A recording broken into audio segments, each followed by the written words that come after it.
In this video, we're going to be describing how to find surface area of a right cylinder.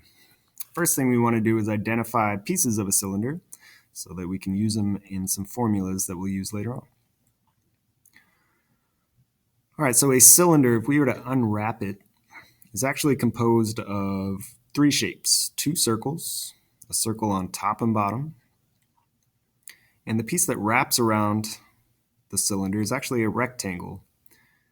And the length of the rectangle, if it needs to wrap around the circle, is actually the circumference of the circle.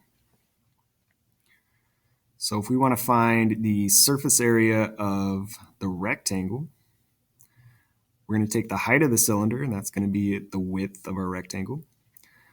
The length of our rectangle is actually going to be the circumference of the circle. So we're going to use that formula to find its length. And then we just multiply those two dimensions, and we get the surface area of the rectangle.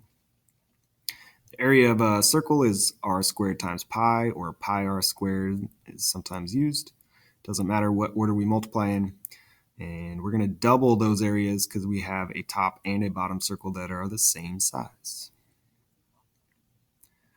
So there are two types of surface area.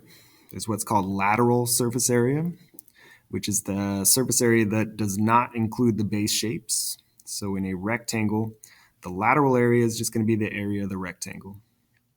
To find total surface area, we're also going to find the area of the circles and add everything together to get our total surface area. So a lot of different ways that we could think about the lateral area. It is the area of a rectangle, length times height, or length times width. But the length is actually the circumference of a circle. And we could write that as 2r times pi. But since we're also multiplying by h, and it doesn't matter what order we multiply in, we're going to shift that pi symbol to the very end and multiply 2 times our radius times our height, and then keep that pi symbol if we want it in terms of pi, or multiply by the decimal value of pi if we want to convert it to a decimal form. You could also think of it in terms of a diameter. Since 2 radii is actually the diameter, you could replace that instead and think about it in this way. So lots of different ways to find the lateral area. They're all going to give you the same answer though. To find the total surface area, we'll add that lateral area to double our base areas because there's two of those base circles. And you could think about it in terms of circle area, r squared times pi, double that, and add it to your lateral area formula. So here is our total formula for the total surface area of a cylinder. And just this front piece would be the lateral area. So let's practice using those formulas and find the surface area of some cylinders here. In this example, we're given the diameter length of the circle. We could use that to find our lateral area. We just think about the circumference of the circle in terms of its diameter times pi. The area of our rectangle is going to be that length, diameter times pi, times the height. So if we do 6 times 15 and keep it in terms of pi, that would be 90 times pi. Or we can approximate it using its decimal form, do 90 times the decimal approximation of pi. And you could use the pi button on your calculator, which will give you all of the decimal values of pi. And if you do that, you can get a close approximation of the surface area, just the lateral surface area, to be 282.74. If we round it to the 10th spot, we can say it's approximately 282.7 square centimeters. To find the total surface area, we're going to need our base areas. So we'll find the area of the circle. In order to do that, we need the radius this time. So we'll take half the diameter to find the radius. The radius is 3 inches. And if we square that and multiply by pi, we get the area of the top circle.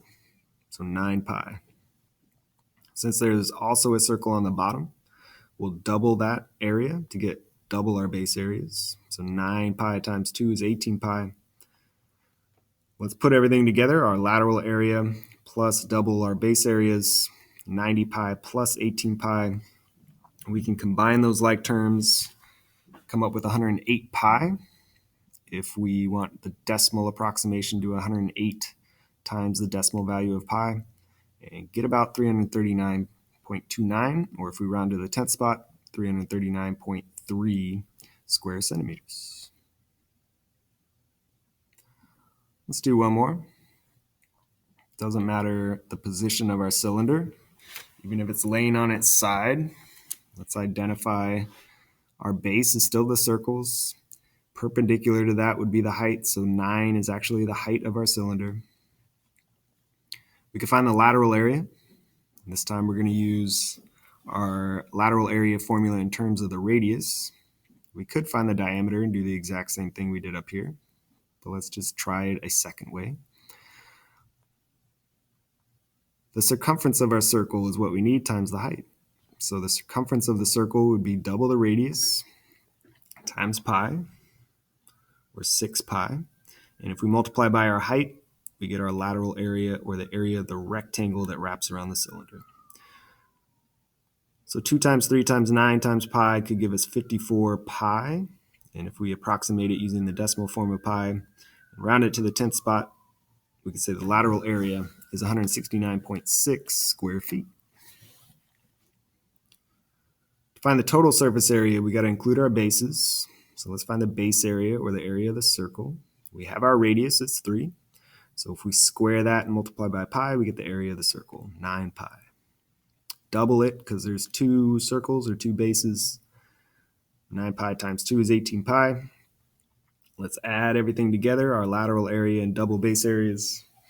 54 pi plus 18 pi is 72 pi. And approximate it using the decimal form of pi. Rounding to the 10th spot, you get about 226.2 square feet. So using the formulas is pretty straightforward. Understanding the concept of where these shapes, lateral area and base areas come from is maybe the tricky part at first. But always just imagine that a cylinder unwrapped just gives you a rectangle with dimensions that are the height of the cylinder and the circumference of the circle. And then we got 2 bases that are circles. So you can find those individual areas using some pretty basic formulas and finding the surface area of a right cylinder.